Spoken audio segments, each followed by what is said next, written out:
मैं इस पक्ष में नहीं हूं। पिता हूं मैं दक्ष का, परंतु मैं इस बात से सहमत नहीं हूं कि संसार के संचालन के लिए दक्ष के जीवित होने की आवश्यकता है। उसकी सहमति की आवश्यकता नहीं जिसमें मति ना हो ब्रह्मदेव। दक्ष का पक्ष ना लेकर आप अपने पाप से नहीं बचेंगे ब्रह्मदेव। अभी आप क्रोधित हैं महादेव, शांत हो जाइए। मान रहिए नारायण। जिस सुदर्शन चक्र से मेरी सती के 51 टुकड़े किए आपने, उस सुदर्शन चक्र से दक्ष की उत्पाती जीभ को काट नहीं सकते थे।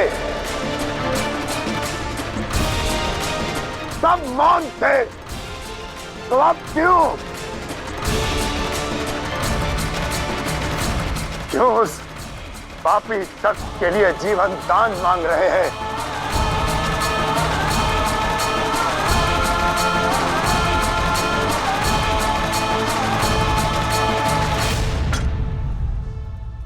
मुझे अपना वचन निभाना है। दक्ष को जीवन दान देना है। दक्ष का शीश लौटाइए। प्रकट होइए अग्निदेव।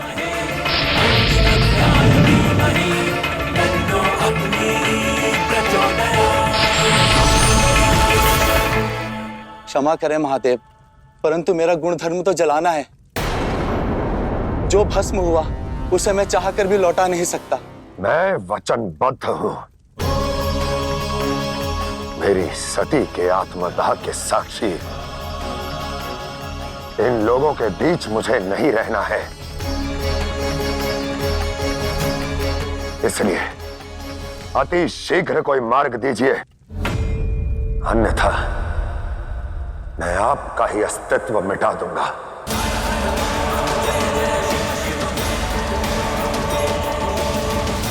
मुझे विश्वास है कि दक्ष का अहंकार इतना बड़ा था कि उसे आपका ताप भी नहीं जला पाया होगा। इसलिए ढूंढिए, जो शेष है उसे लौटाइए।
अनर्थ है महादेव। प्रजापति को आज का सर। ये मैंने नहीं, नियति ने किया है, क्योंकि यही तो शेष था दक्ष में। केवल मैं। जब देखो मैं और मैं और मैं। ये अन्याय है महादेव। जो दक्ष ने किया उसके बाद भी आप मुझसे न्याय की अपेक्षा करती हैं, और क्या ये न्याय नहीं?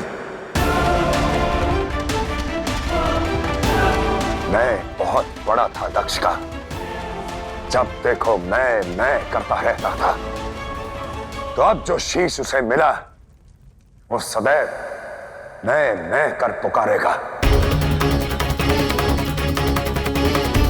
इससे उचित शीश दक्ष को नहीं मिल सकता।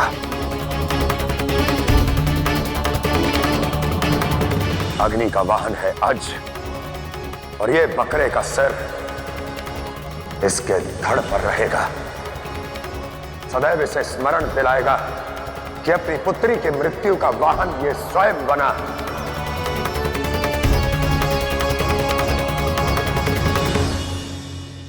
हर स्मरण कीजिए नंदी का वो श्राप। तो मैं नंदी आपको श्राप देता हूं, आप जीवित रहेंगे परंतु केवल और केवल पशु के कारण। मुझे क्षमा करें महादेव, मेरे हर पाप के लिए, हर अहंकार के लिए। मुझे कोई अंतर नहीं पड़ता। सती को दिया वचन पूर्ण हुआ। अब मेरा इस संसार से कोई संबंध नहीं। नारायण, मनोकामना पूर्ण हुई। आपका भक्त जीवित है।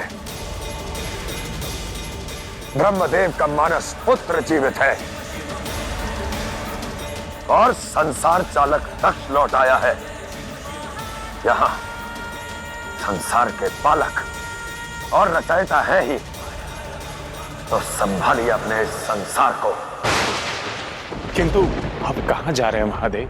जहां इस लालची, पाखंडी और अहंकारी संसार की स्मृति न आए।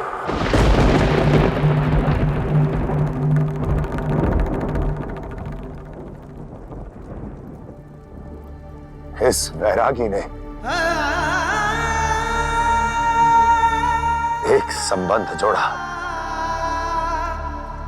केवल सती से। उसे भी तुम लोगों ने तोड़ दिया। तो अब सती के प्रेम में मैं हर संबंध तोड़कर पुनः एक वैरागी बन जाऊंगा, एक अघोरी।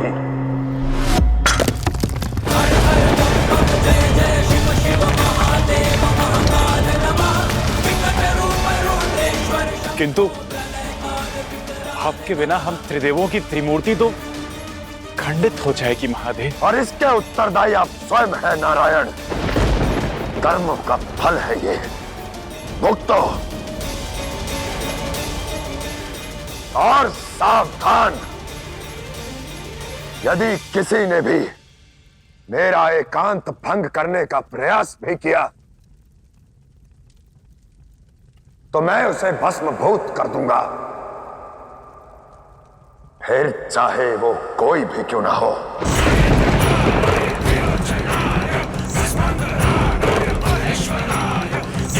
मत जाइए महादेव, हमें एक अवसर तो दीजिए। हाँ महादेव, यह आपका ससुराल है। रुक जाइए महादेव, हम विनती करते हैं आपसे। प्रजापति दक्ष, पुनः मेरे मार्ग में मत आना, अन्यथा मैं भूल जाऊंगा कि तुम मेरे सती के पिता थे। क्योंकि जब भी तुम्हें देखता हूं, तो तुम में मेरी सती का हत्यारा दिखता है। तुम वो हो जिसके कारण मेरी सती ने स्वयं को जलाकर भस्म कर लिया। हट जाओ मेरे मार्ग से प्रजापति दक्ष, और अब कोई भी मेरा एकांत भंग करने का प्रयास ना करे।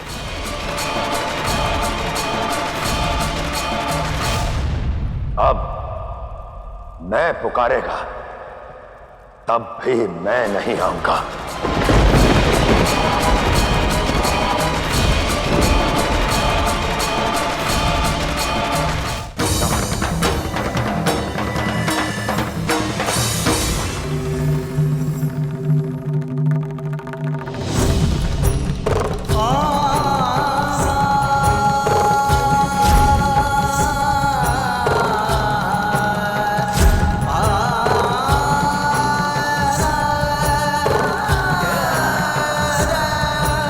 जहां श्रद्धा ना हो वहां मूर्ति का होना व्यर्थ है। जहां सती नहीं वहां शिव नहीं, और जहां शिव नहीं वहां शिव का कोई प्रतीक भी नहीं रहना चाहिए।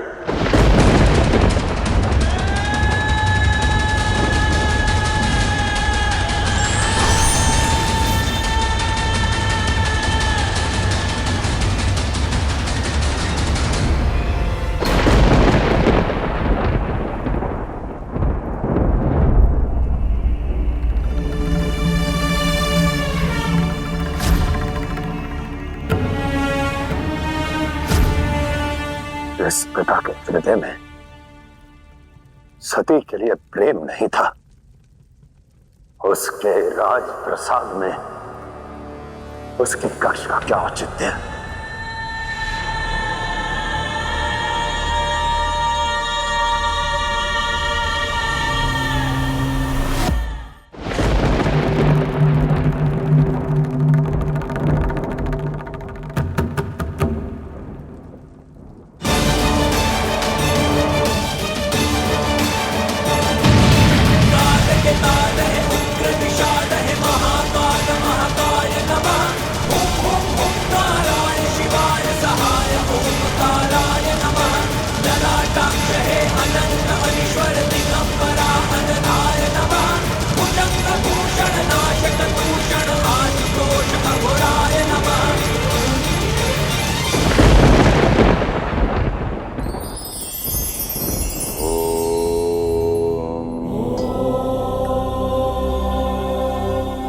व्यक्ति अपनी रुचि और प्राथमिकता के कारण एक सोच, एक विचार बनाता है, और यदि कोई उस सोच से, उस विचार से असहमत हो तो वहां मतभेद उत्पन्न होते हैं, जो कि स्वाभाविक भी है, आवश्यक भी है।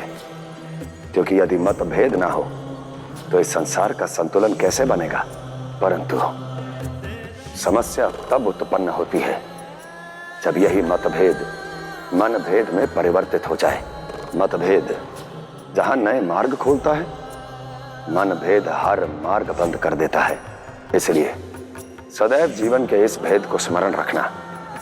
मतभेद तक ठीक, मनभेद में मत भटकना।